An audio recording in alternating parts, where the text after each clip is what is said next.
Caimin. Berbagai gagasan ideal yang ada di sini digambarkan dengan sangat jitu. Tetapi ketika dihadapkan dengan apa yang kita lihat sehari-hari itu menjadi ironi.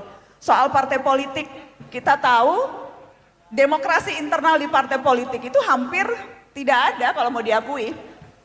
Anggota-anggota DPR dan DPRD kita kerap kali tidak bisa menyampaikan sikapnya secara independen terhadap isu-isu yang penting dan signifikan pada publik. Karena semuanya ditentukan oleh apa kata orang-orang di atas, paternalistik. Coba sebutkan satu isu legislasi yang penting. Revisi Undang-Undang KPK, Omnibus Law. Hampir tidak ada dinamika pertarungan ide di sana. Wakil-wakil rakyat kita tidak independen dan secara mandiri menyampaikan apa yang menjadi keresahan konstituennya.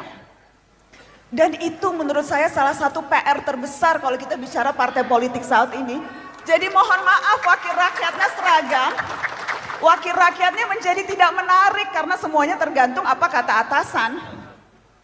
Dan menurut saya itu bisa jadi satu hal yang kerap kali akhirnya seperti yang Caimin katakan di sini, membuat orang menjadi apatis terhadap politik dan tidak melihat partai politik sebagai cara untuk bisa mendapatkan kesejahteraan. Itu. Yang juga saya ingin kutip spesifik dan saya bacakan di sini, Gus, adalah kalimat yang Gus Muhaimin tulis di bab 3. Ketika Caimin bilang, model atau format sistem politik yang demokratis harus memiliki stabilitas jangka panjang dan berlaku secara permanen. Tidak diubah dan diganti dalam setiap momen politik tertentu. Disinilah dibutuhkan konsistensi dan kedewasaan semua pihak untuk selalu patuh terhadap sistem politik yang disepakati bersama.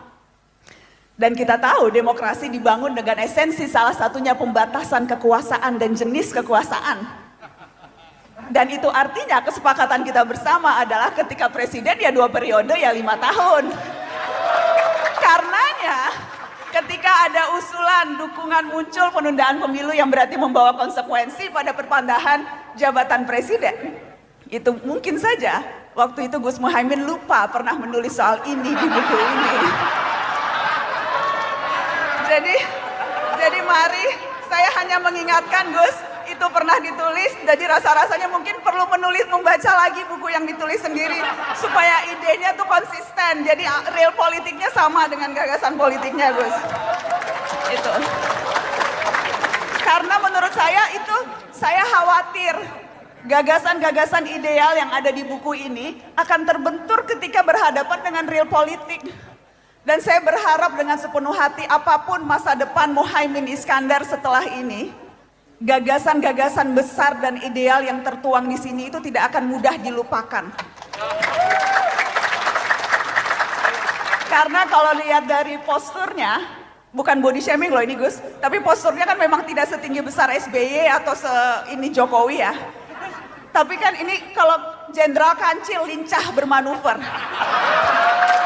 Dan kelebihan orang yang posturnya tidak terlalu besar itu, jarak antara kepala dan kakinya tidak terlalu jauh. Jadi seharusnya ide-ide yang ada di kepala bisa lebih gampang dibumikan karena kakinya menimpa ke bumi. Jadi mudah-mudahan itu. Jadi apapun pilihan masa depan, karir politik atau apapun yang hendak dilakukan Gus Muhaimin, mudah-mudahan roh aktivis mahasiswanya dulu. Karena hampir tidak ada loh ketua parpol yang latar belakangnya aktivis